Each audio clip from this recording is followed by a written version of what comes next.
మీరు దెయ్యాలను నమ్ముతారా? Ghost hunting అంటే ఏమిటో తెలుసుకోవాలంటే ఈ వీడియో చివరి వరకు చూడండి. ఇవిగో టాప్ 10 ఆసక్తికరమైన నిజాలు. నెంబర్ 1, భూతాల ఉనికిని గుర్తించడానికి చేసే అన్వేషణనే గోస్ట్ హంటింగ్ అంటారు. ఇది నిజంగా చాలా మంది చేస్తూ ఉంటారు. Fact number 2, EVP electronic voice phenomenon అంటే మనం వినలేని శబ్దాలను ఆడియోలో రికార్డ్ అయ్యే ఆత్మల మాటలోనే అంటారు పరిశోధకులు.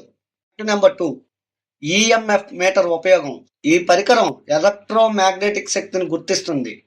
ఇది ఆత్మలు ఉన్న సమీపంలో ఎక్కువగా స్పందిస్తుంది.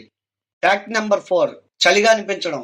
ఏదీ లేదనిపించే సమయంలో చలిగా అనిపిస్తే అది ఆత్మలు ఆ దగ్గరలో ఉన్నాయి అన్నదానికి నమ్మకం. ఫ్యాక్ట్ నెంబర్ 5, ఫోటోలు ఆత్మలో కనిపించడం నిజమేనా? కొన్ని ఫోటోలలో కనిపించే తెల్లటి ధూళి బిందువులు ఆత్మల రూపం అంటారు.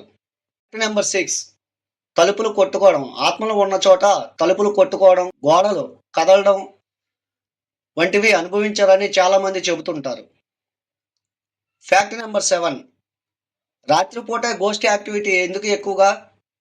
రాత్రిపూట శబ్దం తక్కువగా ఉండడం, చుట్టూ నిశ్శబ్దంగా ఉండడం వల్ల ఆత్మల యాక్టివిటీ ఎక్కువగా కనిపిస్తుందని నమ్మకం. ఫ్యాక్ట్ నెంబర్ 8, థర్మల్ కెమెరా ఎలా పనిచేస్తుంది? థర్మల్ కెమెరాలు ఉష్ణోగ్రత మార్పులు చూపుతాయి. ఆత్మలు ఉన్న చోట ఉష్ణోగ్రత తగ్గుతుంది అంటారు. ఫ్యాక్ట్ నెంబర్ 9, శాస్త్రవేత్తల అభిప్రాయం ప్రకారం ఇవి శాస్త్రపరంగా రుజువు కావాల్సిన అంశాలే, కానీ కొన్ని గోస్ట్ హంటింగ్ పరికరాలు ఇంకొంత సమాచారం ఇస్తాయి. ఫ్యాక్ట్ నెంబర్ 10, ప్రపంచ ప్రసిద్ధ ghost teams, ghost adventures, ghost hunters లాంటి షోలు ప్రపంచవ్యాప్తంగా గోస్ట్ హంటింగ్ ప్రజల్లోకి తీసుకొచ్చాయి. ఇలాంటి గోస్ట్ హంటింగ్ నిజాలు మీకు నచ్చాయా? మరిన్ని భయానక కథల కోసం ఎంకే ఫ్యాక్ట్స్ తెలుగుని వెంటనే సబ్స్క్రైబ్ చేసుకోండి.